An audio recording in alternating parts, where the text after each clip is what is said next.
Listen up, partners. This is Good, Bad, Ugly on World Improv Network. Good evening, everyone. I am Alex. I'm Jim. I'm David. And we are astute wind counselors that get you through the week with any daily grind issues you want to have us address or any problems at all that you want us to help resolve. So let's get to our first winner. Our first winner hails from Boulder, Colorado. It's Allie. And Allie writes, Dear Win, maybe the most overused and annoying line in clubs these days is, I know the DJ. What is the most annoying phrase you guys have to consistently deal with and why? Wait, who was this? Allie from Boulder, Colorado. What up, girl? How you doing, Allie? How you doing, Allie? You know what? I'm going to jump on this right away. I'm going to say good luck. I hate the phrase good luck because when people say it, they never really mean it. And Jim knows this, and then so does Dave. Just from production and film and TV and all this kind of stuff is when people say, "Oh, good luck with your project. Good luck with that." They don't mean it at all. They actually mean bad luck. Yeah. It's literally just a couple words that rolls out of their mouth to try to get you and pacify you and get you off the phone. The cutthroat industry. Yeah. So, I mean, good luck is, I can't stand it because, again, most of the time it's like, how's the weather? It's not very sincere, of a statement. Okay. Yeah. I'd like to believe that I use it sincerely. Yeah, but because I want the best for the people I know. Because you are a sincere guy, though. And I don't talk to you on a daily basis. So, therefore, It's not jading me. Oh, okay. If I were to talk to you every day, it'd be great. Yeah. Be the best line in my life. Yeah. Good luck, Alex. Alex. I just want to reiterate that there, Allie. Jim, sincere guy. How you doing, girl? Yep. Okay, for me, that's a great lead into. I hate thanks, bud. Thanks, bud. I think that is so derogatory when someone calls me bud. Yeah. Number one, but when they thanks, bud, and I even got that through a drive-through of a coffee chain recently. That shall remain nameless. Yes. Thanks, bud. So bud. That's almost like patronizing. It's bothersome. Thanks, bud. Bud. Well, and how was the actual phrase, the two words said to you in the drive-through? I think with the training they get, you have to say it friendly. But hey, thanks, bud. Wasn't like, oh, thanks, bud. Yeah, I don't. That just bugs me. Yeah, I can see that. Bud. Yeah, that one's pretty annoying too. People call their children Buddy. Yeah. Is every child on the planet named Buddy? Yeah. Yeah, it's pretty bad. Yeah, it's not 2016 anymore to call your kid Buddy. Or Bud. Or Bud. Yeah. Yeah. Call a 2-year-old Bud. Jimbo. I don't know if this is if this actually fits, but this is just a phrase that I absolutely hate. Yeah. And that is now some of you younger listeners may never have heard this, but cool beans. Oh, okay. I absolutely despise the phrase cool beans. That's like 1980. Yeah. Hey man, you get that new Pearl Jam record? Oh, cool beans. Uh-huh. Oh, get out of here. Yeah, I could see that being annoying. Yeah. Yeah, it's almost like, like a transplant carryover sad stale Woodstock phrase. Yeah. Yeah. Yeah.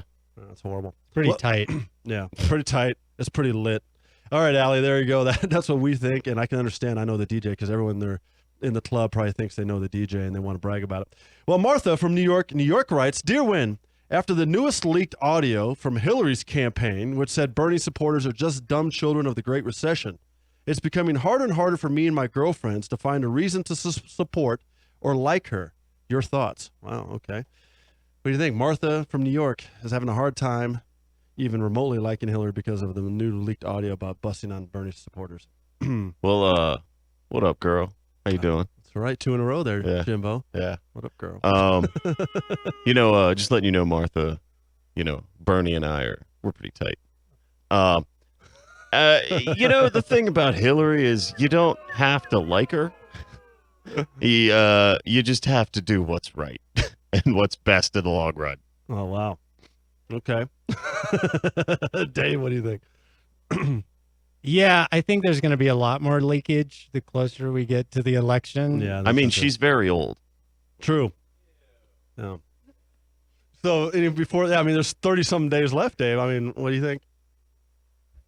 Yeah, I don't have a television, so this is all hearsay. That it would might be not a be good admissible in court. That might be a good thing. Yeah, I just, it's a game. We play the game, Hillary, Donald, whatever. It's just like, Donald's taxes. What now? He hasn't paid taxes since the invention of the Ford automobile. Is it? No, well, it was they're kind of spinning like 900 million or something, right? They Oh, lost right. back in '95, like 20 years ago or Yeah. something. 20, yeah, that'd be about 20 years We're ago. all criminals. We're all Yeah. hypocrites. Yeah, we all don't like to pay tax, and it's just a write-off. I understand from the business side of things because you get to use it for the following years and Right. so on. But yeah, again, the good So- thing is that you don't have TV. I'm sorry, this is off topic. And you know what? Never mind. Not important. Let's just move on. So anyway, what do you think? So you don't have TV, right? And you know it's a game. So do you think Martha should or should not try to, give her some slack? and say, Martha, I think cut her- dig deep down into your soul and do what your gut's telling you to do. That could be voting for Donald. Yeah. It could voting for Hillary. It could be voting for yourself and just be a write-in on the ballot. That's a good idea. Her and her friends should write her in. Yeah. That'd be a great idea. And make a point, make a stand. Say we've had enough of Take a this. stand. Yeah, take a stand, Martha. You've had enough of this. Write yourself in. And if you send me the information, I'll get people mobilized in New York to vote for you. I do have a little something to add. Hmm. I want to say, do you really expect these people to like you little Bernie people? No, they don't like us. No. Because we are against them. So, expect their hate and use it against them. That's a good point. Yeah. I mean, if so for example, you got to look at it like kings, right, or lords or dictators around the world. If you've got the masses mobilizing to throw the whole thing into upheaval because they don't like the way things have been going, which is basically almost an analogy here of what happened with the Bernie campaign and the movement. Mm-hmm. Well, what are you going to think about them? Of course, you're going to think they're just a bunch of dumb children of the Great Recession. Yeah. As you would say. Those who live in glass houses. That's right. Yep. That's Are right. easy to see naked. Exactly. And it's a lot of Windex. Yep. A ton of Windex to keep that glass nice and clear. Unless you have fog spray. Fog spray? For the holidays. Oh, yeah. You make snowflakes Yeah. And on then your windows. that's a great idea. And they're where your body parts. And then you just keep it around all year round because people do that anyway with holiday, decorations. They just keep them around. Try all to year get round. that stuff off your window. I think we have bigger problems than, voting for the president. I mean, Yeah, I agree. Yeah. clean windows, Yeah. That's important to see. Our really- long national nightmare has only just begun. Yeah. Yep. Absolutely right. All right. Well, let's move on to our next one. And that's Andrew from Aurora, Colorado writes, Dear Win, I just finished jury duty in a murder trial, and it was intense, to say the least. Have you guys ever had jury duty? And if so, what are your thoughts of it? Who is this again? Andrew. Oh, okay. Yo, Andrew, what's up, Bo?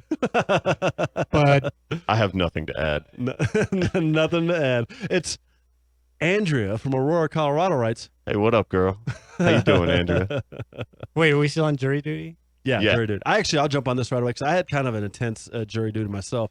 It was about a person who had multiple crimes in multiple states, and it was like a car chase across state lines, and it got bad. Anyway, and that was the foreman of the jury. For some reason, they decided to elect me as the foreman, which I thought was a bad idea.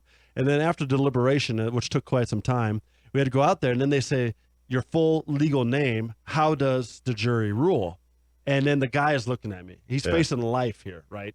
And he's looking at me. And I had to say it while he's looking at me, guilty, right? And he knew all my name, my entire name. I'm thinking, And your address and yeah, social security it's so number. simple to do. I'm thinking, hold on, this guy has nothing to lose. He's just going to send one of his guys on the outside to find me and whack me because he has nothing to lose. whack you. Yeah, and why would the court do that? Boom, like that would have happened. But you're here. Wow. I'm here. Hey, I served on jury duty. I was also the foreman too, TOO, meaning also. Yeah.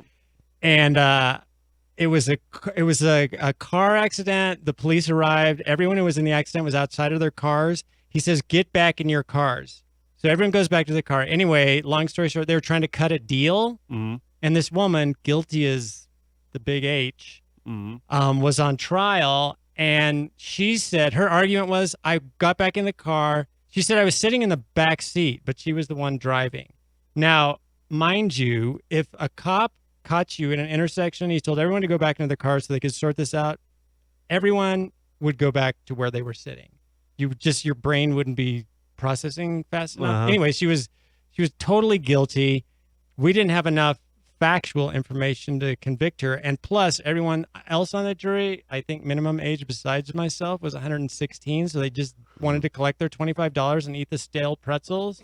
They just wanted out of there. And I'm like, you people, she's like totally guilty. Anyway, we had to let her go. Long story short, judge takes us down the elevator, his judgeship's elevator. Oh, man. We get out of the elevator. She runs up to us and she's just like, oh, thank you so much for saving my life. I'm just like, you're guilty.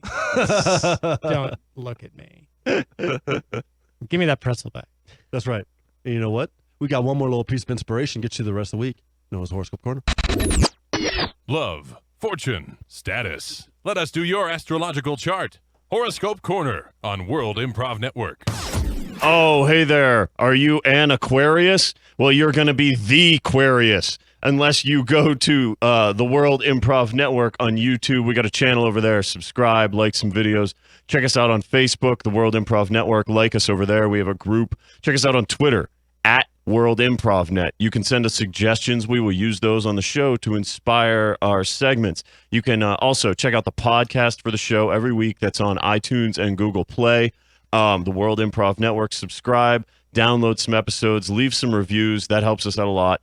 And as always, you can catch us every Sunday night live, 8 p.m. on Mile High Sports Radio, AM 1340, simulcast KDCO 104.7.